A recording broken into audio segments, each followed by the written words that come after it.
మొట్టమొదటి factory outlet మన Mukunda jewellers లో అన్ని జ్యువెలరీపై ఉన్న వ్యాట్ కేవలం 2 to 12% మాత్రమే. No making charges. విచ్చేయండి ముకుందా జ్యువెలర్స్. మా నూతన బ్రాంచెస్ ప్రారంభం అతి త్వరలో జూబ్లీ హిల్స్ మరియు వైజాగ్. కరీంనగర్ జిల్లా కేంద్రానికి కూతవేటు దూరంలో ఉన్న తిమ్మాపూర్ మండలంలో పనిచేస్తున్న ఎస్ఐని బదిలీ చేయొద్దని మానకొండూరు ఎమ్మెల్యే కవ్వంపల్లి సత్యనారాయణ పట్టుబట్టారు. కానీ అందుకు ససేమిరా అన్నారు పోలీస్ కమిషనర్.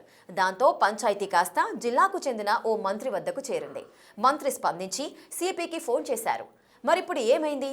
ఆ పోలీస్ ఆఫీసర్ బదిలీ అయ్యాడా? ఇంకేదైనా యాక్షన్కి గురయ్యాడా? అసలు అధికార పార్టీ ఎమ్మెల్యే కవ్వంపల్లి పంతం నెగ్గిందా?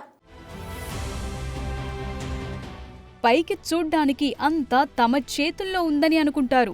ఏ పనైనా చిటికెలో అయిపోతుందని కొందరు అధికార పార్టీ రాజకీయ నాయకులు భావిస్తుంటారు. కానీ సీతబాధలు సీతవి, పీతబాధలు పీతవి కదా. ఇప్పుడు అలాంటి బాధే కరీంనగర్ జిల్లాలోని మానకొండూరు ఎమ్మెల్యేతో సహా జిల్లాలోని కాంగ్రెస్ నేతలు ఎదుర్కొంటున్నారట.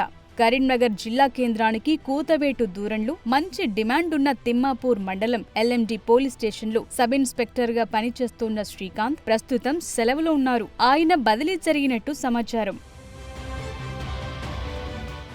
అయితే ఆ బదిలీ నిలిపివేయాలని సదరు Manakondur MLA Kavvampalli Satyanarayana Karimnagar police commissioner ను ఆ పై అధికారులను కోరినట్టు సమాచారం. కానీ పని కాలేదు. దాంతో ఈ పంచాయతీ కాస్త ఉమ్మడి కరీంనగర్ జిల్లాలోని 3 మంత్రులు ఓ కీలక మంత్రి వద్దకు చేరిందట.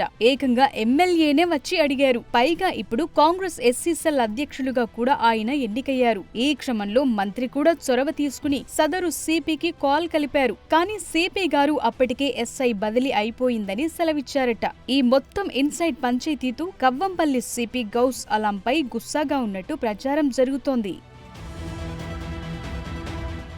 తాను బదిలీ ఆపాలని చెప్పినా పోలీస్ పెద్దలు పట్టించుకోకపోవడంతో సత్యనారాయణ తీవ్ర అసహనంతో ఉన్నారట. మంత్రి వద్దకు వెళ్లి ఆయన ముందు వాపోయారట.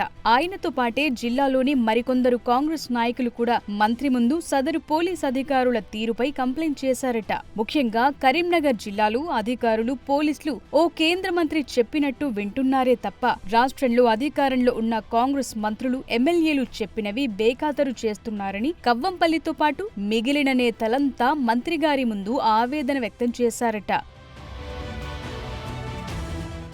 కానీ దానికి ఆ మంత్రి ఏం మాట్లాడాలో అర్థం కాక మౌనం వహించారట. గతంలో బీఆర్ఎస్ హయాంలో ఏ నియోజకవర్గంలోనైనా అంతా ఎమ్మెల్యేల చేతుల్లోనే ఉండేలా మాజీ ముఖ్యమంత్రి కేసీఆర్ పవరిచ్చారు. కానీ ఇప్పుడు అందుకు భిన్నంగా కాంగ్రెస్ హయాంలో పరిస్థితులు మారాయి. కొందరు ఎమ్మెల్యేలతో పాటు మంత్రులను కూడా అధికారులు బేఖాతరు చేస్తుండటంతో తమ బాధలు ఎవరికి చెప్పాలో అర్థం కావటం లేదని కాంగ్రెస్ నేతలు వాపోతున్నారు. ఒక ఎస్ఐ బదిలీనో లేక మరో చిన్న అధికారి ట్రాన్స్ఫరో కదా, వదిలేస్తే పోలా అనుకునేట్టు లేవు పరిస్థితులు. ఇక్కడే నేతల్లో ఈగో ఫ్యాక్టర్స్ మొలకెత్తడంతో జిల్లాలో అధికారులు వర్సెస్ ప్రజా ప్రతినిధులన్నట్టుగా పరిస్థితి తయారైందట. గతంలో ఇక్కడ పనిచేసిన సిపి అభిషేక్ మహంతి కూడా ఎలాంటి రాజకీయ పైరవీలకు ప్రాధాన్యత ఇవ్వలేదు. ప్రస్తుత సిపి గౌస్ అలాం కూడా కాంట్రవర్సీ ఉంటే వారి జోలికి పోవటం లేదట. అయితే ఇప్పుడు ఈ ఎస్ఐకి ఎమ్మెల్యే అండదండలు ఉండడంతో మండలంలో పూర్తిగా ఎమ్మెల్యే, అతని అనుచరులు చెప్పినట్లుగా నడుచుకున్నారని విమర్శలొచ్చాయి. తనకు ఏదన్నా అయితే ఎమ్మెల్యే అండదండలు ఉన్నాయని సదరు ఎస్ఐ పోలీస్ అధికారుల మాటలను పెడచెవిన పెట్టారని టాక్. అయితే దీనిపై ఇంటెలిజెన్స్ రిపోర్ట్ తెప్పించుకున్న పోలీస్ బాస్ కి అన్ని విషయాలు తెలియటంతో అతన్ని సస్పెన్షన్ కి ఆదేశాలిచ్చారని, ఎవరైనా గీత దాటి వ్యవహరిస్తే ఆయన సహించరని పోలీస్ వర్గాల్లో చర్చ నడుస్తోంది. పైపెచ్చు ఎస్ఐపై అవినీతి ఆరోపణలు కూడా ఉన్నట్టు కమిషనర్ ఎంక్వైరీలో తెలిసినట్టు పోలీస్ వర్గాల్లో గుసగుసలు వినబడుతున్నాయి. అందుకే ఆ పోలీస్ అధికారి విషయంలో కఠిన చర్యలు తీసుకున్నారట.